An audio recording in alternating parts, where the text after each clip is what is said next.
নমস্কাৰ শিক্ষাগুৰুসকল, আপোনালোক সকলোকে মোৰ ইউটিউব চেনেল টিচাৰ্ছ কৰ্ণাৰলৈ পুনৰ এবাৰ স্বাগতম জনাইছোঁ। বহু অপেক্ষাৰ অন্তত যি স্পেচিয়েল ৰিক্ৰুইটমেণ্ট ড্ৰাইভ চলোৱাৰ কথা আমাৰ মুখ্যমন্ত্ৰী মাননীয় শিক্ষামন্ত্ৰী তেওঁলোকে ঘোষণা কৰিছিলে, তাৰ এডভাৰটাইজমেণ্ট প্ৰকাশ পাইছে। আজিৰ ভিডিঅ'টিত মই এডভাৰটাইজমেণ্টটি কি কৈছে সেইখিনি কথা আপোনালোকক জনাম। তাৰ লগতে এই এডভাৰটাইজমেণ্টটি আইনী মেৰপাকত সোমাই যোৱাৰ সম্ভাৱনা আছে নেকি, বা এই এডভাৰটাইজমেণ্টটিৰ আইনী বৈধতা কিমানখিনি সেই বিষয়ে জনাবলৈ চেষ্টা কৰিম। ভিডিঅ'টি শেষলৈকে চাব, চাই ভাল পালে লাইক এণ্ড শ্বেয়াৰ কৰিব, আৰু চেনেলটি যদি এতিয়াও ছাবস্ক্ৰাইব কৰা নাই কাইণ্ডলি ছাবস্ক্ৰাইব কৰিব। আপোনালোকে এই এডভাৰটাইজমেণ্টটিৰ কথাখিনি যদি পঢ়ে তে আপোনালোকে গম পাব যে বহুখিনি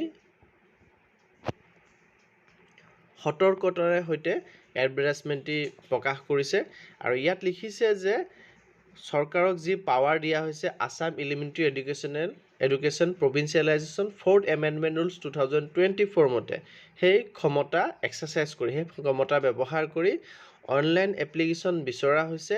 কাৰ পৰা বিচাৰিছে? উইলিং, যিসকলে ইচ্ছা কৰে, মানে সকলো 35,133 গৰাকী প্ৰাৰ্থীৰ কাৰণে অপেন কৰি দিছে, তেওঁলোকৰ কাৰণে পদ মুকলি কৰি দিছে, কিন্তু তাৰে যিসকলে ইচ্ছা কৰে তেওঁলোকৰ পৰাহে এপ্লিকেশ্যন বা দৰখাস্ত বিচৰা হৈছে।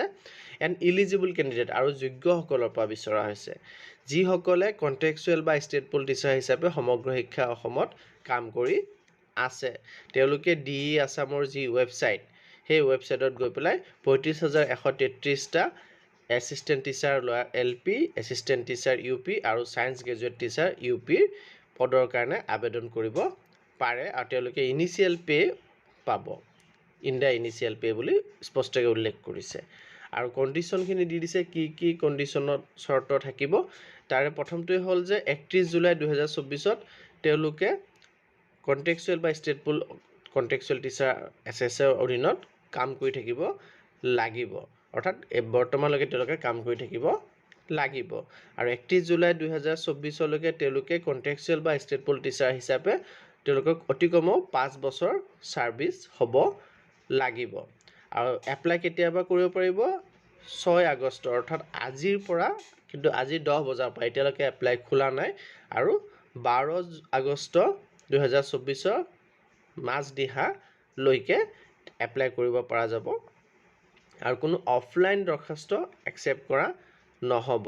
আৰু এটা কথা ইয়াত উল্লেখ কৰিছে, আৰু এটা কথা যে ডাইৰেক্টৰ অফ এলিমেণ্টাৰী এডুকেশ্যনে এইটো অধিকাৰ তেওঁৰ লগত ৰাখি থৈছে যে তেওঁ যেতিয়া ইচ্ছা কৰে তেতিয়াই এই এডভাৰটাইজমেণ্টটিক, ৰিক্ৰুইটমেণ্ট প্ৰচেছটোক যিকোনো মুহূৰ্তত, যিকোনো অৱস্থাত তেখেতে কেঞ্চেল কৰি দিব পাৰে বা পষ্টপন কৰিব পাৰে। অৰ্থাৎ 12 আগষ্ট যিটো সময় আছে সেইটোক আৰু আগুৱাই দিবও পাৰে, আৰু যদি ইচ্ছা কৰে তেখেতে এই গোটেই প্ৰচেছটো কেঞ্চেল কৰিবও পাৰে। গতিকে যদি আইনী মেৰ পাছত সোমাই যায় তেতিয়াহ'লে ডাইৰেক্টৰে এই অধিকাৰটো নিজৰ লগত ৰাখিছে। আৰু এজন কেণ্ডিডেটে shall apply in the same category of post that he/she was holding, তেওঁ যি পদত আছে সেই পদতে তেওঁ এপ্লাই কৰিব লাগে। অৰ্থাৎ তেখেতে যদি LPত কাম কৰি আছে তেতিয়াহ'লে তেখেতে LPতে এপ্লাই কৰিব পাৰিব। তেখেতে যদি UPত এছিষ্টেণ্ট টিচাৰ হিচাপে কাম কৰি আছে তেতিয়াহ'লে UPত এছিষ্টেণ্ট টিচাৰ হিচাপে এপ্লাই কৰিব পাৰিব। যদি UPত ছায়েন্স গ্ৰেজুৱেট টিচাৰ হিচাপে কাম কৰি আছে তেন্তে তেওঁ ছায়েন্স গ্ৰেজুৱেট টিচাৰ হিচাপে এপ্লাই কৰিব পাৰিব, আৰু এটা পদতে এপ্লাই কৰিব পাৰিব। অৰ্থাৎ কোনোবাই যদি LPত কাম কৰি আছে, তেওঁ ME টেট পাছ কৰি আছে, কিন্তু তেওঁ MEত এপ্লাই কৰিব নোৱাৰিব। আৰু documents required will be notified on the online portal, online পৰ্টেলত কি ডকুমেণ্টছ লাগিব সেইখিনি কথা উল্লেখ থাকিব। এতিয়ালৈকে তাত এইখিনি কথা দিয়া নাই, যেতিয়া দিব মই নিশ্চয় আপোনালোকৰ লগত শ্বেয়াৰ কৰিবলৈ চেষ্টা কৰিম। আৰু ইয়াত এটেনশ্যন টু এপ্লিকেণ্টছ, এটেনশ্যন ল'বলৈ দিছে এই বুলি যে তেওঁলোকে যি ৱেবছাইট আছে কেণ্ডিডেটসকলে সেই ৱেবছাইট ভিজিট কৰিব লাগে, যদি তেওঁলোকক কিবা ফাৰ্ডাৰ ইনফৰ্মেশ্যন আপডেটছ এই ৰিক্ৰুইটমেণ্ট প্ৰচেছটোৰ বিষয়ে জানিবলগীয়া আছে, তেতিয়াহ'লে অফিচিয়েল ৱেবছাইট তেওঁলোকে ভিজিট কৰি পেলাই তাত এইখিনি ইনফৰ্মেশ্যন পাব, মানে ইনফৰ্মেশ্যনখিনি দিব। এতিয়ালৈকে সিমানখিনি ইনফৰ্মেশ্যন ৱেবছাইটত অহা নাই, আৰু কিবা ইয়াৰ লগত যদি যোগ হয় মই নিশ্চয় আপোনালোকক জনাব চেষ্টা কৰিম। আৰু ইয়াৰ আইনী ভেলিডিটিৰ কথা যদি ক'বলৈ যাওঁ, ইয়াৰ কোনো ধৰণৰ আইনী অসুবিধা, মই যিমান দূৰ মোৰ যি ল' নলেজ আছে লয়াৰ হিচাপে, সেইখিনিৰ পৰা মই ক'ব পাৰোঁ যে ইয়াত কোনো আইনী অসুবিধা নাথাকিব। আৰু যিহেতু আমাৰ এডভোকেট জেনেৰেল অৰ্থাৎ মহাধিবক্তাৰ লগত আলোচনা কৰি তেখেতৰ পৰামৰ্শ মতে এডভাইচটি দিয়া হৈছে, আৰু একমাত্ৰ উইলিং কেণ্ডিডেটসকলৰ কাৰণেহে দিয়া আছে। যিসকলে বিচাৰে তেওঁলোকে এপ্লাই কৰি ৰেগুলাৰ হ'ব পাৰে, আৰু যিসকলে নিবিচাৰে তেওঁলোকে কণ্ট্ৰেকচুৱেলতে থাকি যাব। উইলিং কেণ্ডিডেটসকলকহে এপ্লাই কৰিব দিয়া হৈছে। গতিকে ইয়াত এই এডভাৰটাইজমেণ্টটোত কিবা অসুবিধা হ'ব যেন মোৰ বোধ হোৱা নাই। যদি কিবা কাৰণে কোনোবা সংগঠনে বা কোনোবাই কেছ কৰে তেতিয়াহ'লে কেছটো চলিব, আৰু কেছ চলিলে কেছৰ পৰা এটা ডিচিশ্যনলৈ নাহালৈকে আকৌ ষ্টে হৈ যাব পাৰে, সেইটো এটা বেলেগ কথা। কিন্তু আইনী বৈধতাৰ ক্ষেত্ৰত যদি ক'বলৈ যাওঁ এক কথা, তেতিয়াহ'লে ইয়াত তেনেধৰণৰ কোনো অসুবিধাজনক কণ্ডিশ্যন বা অসুবিধাজনক কথা ইয়াত উল্লেখ কৰা নাই।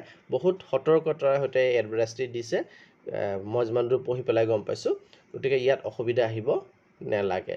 পৰৱৰ্তী ভিডিঅ'ত এই কণ্ডিশ্যনৰ ক্ষেত্ৰত বা ইয়াত যি ইনফৰ্মেশ্যন বা আপডেটছ কি ডকুমেণ্টছ লাগিব, সেই কথাখিনি যেতিয়া আপডেট হ'ব তেতিয়া মই নিশ্চয় আপোনালোকক জনাবলৈ চেষ্টা কৰিম। ধন্যবাদ।